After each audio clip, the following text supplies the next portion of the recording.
전라도라는 지역의 정치 성향이 극단적인 이유를 오랫동안 곰곰이 생각해봤는데요.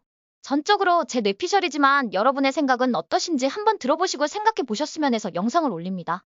전라도는 말이죠. 예로부터 우리나라 최대 곡창지대잖아요.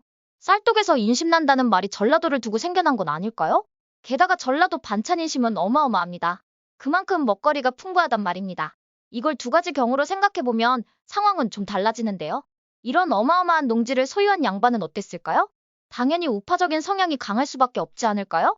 반대로 여기에 속한 소작농이나 노비들은 어땠을까요? 일거리만 산더미였을 겁니다. 그 말인즉 남의 농사에 등골이 빠졌을 거란 얘기입니다. 일한 만큼 돈벌이가 된다면 불만이 없겠지만 뭐 이건 일하면 할수록 에너지를 쏟아부어야 하니까 배만 고픕니다.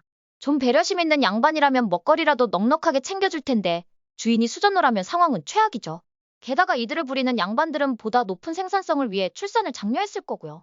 당신은 사람이 곧 노동력이었잖아요. 목구멍에 풀칠하는 환경이 이러하니 자연스레 소작농이나 노비들의 성향은 두말하면 잔소리 아니었을까요? 그러다 일제식민지 시대를 거치면서 노비가 자유를 찾게 됩니다. 조선시대 당시 인구의 50%가 노비였답니다. 그 많은 노비들이 지금은 다들 뭐하고 있을까요? 요즘은 개나 소나 다 양반 행세를 합니다. 기가 막히고 코가 막힙니다. 그런데 천성을 개못 준다잖아요? 이렇게 먹거리를 찾아 전국 각지로 흩어진 이 지역 사람들을 본토배기 주민들이 글쎄 환영했을까요? 아무튼 이런 최악의 상황에서 본능적으로다가 농사짓던 사람들의 특유한 집단성과 타 지역에 정착한 이주민으로서 환영받지 못하는 불만들이 종북좌익 세력들에겐 가장 좋은 먹잇감은 아니었을까요? 박정희 대통령 시절만 하더라도 전라도는 보수 성향으로 분류되는 지역에 속했습니다. 그런데 김대중 순상님이란 간첩스런 인물이 등장하면서 전라도 인심은 엉뚱한 방향으로 바뀌기 시작했습니다. 저런 골 때리는 상황들이 지금의 전라도의 독특한 성향이 탄생하게 된 배경은 아니었을까요? 그런데 말입니다. 좌익들이 10년을 넘게 정권을 장악하고 강탈했지만 전라도는 여전히 전국에서 재정 자립도가 바닥입니다. 그렇게 순상님 외치면서 지금까지도 종북 세력들을 추종하는데 말입니다. 결과는 처참합니다. 그런데 이런 결과에 대한 답을 교통방송을 숙주로 성장했던 한 극단적으로 좌편향된 자의 말을 들어보면 이자들의 습성을 알 수 있습니다.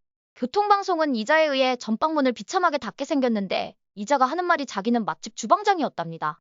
이게 순진하게 이용당한 전라도의 최후를 보는 것 아닐까요? 제발 전라도 시인의 절규처럼 더 이상 이자들의 꼭두각시가 되지 않길 바랍니다. 쌀독에서 인심 나듯이 인심 좋고 맛난 음식이 지천인 살기 좋고 인심 좋은 전라도로 돌아가길 간절하게 바랍니다. 이젠 지하철에서 옆에서 전라도 사투리로 대화하는 것만 들어도 인상이 찌푸려집니다. 왜 같은 민족끼리 그런 극단적인 상황까지 가야 할까요? 이쯤 되면 전라도는 털고 일어나야 하지 않을까요? 종북 종중 세력들이 전라도의 악덕 터줏대감이 돼서 전라도의 마지막 남은 등골마저 빨지 않게 말입니다. 마지막 등골이 빨리는 순간 전라도는 교통방송 꼬라지가 될 겁니다. 그리고 하소연하면 이놈의 종북 종중 세력들이 하는 말은 어쩌면 자기들은 맛집 주방장이었다고? 어떠세요? 시청자 여러분도 저와 생각이 같으신가요?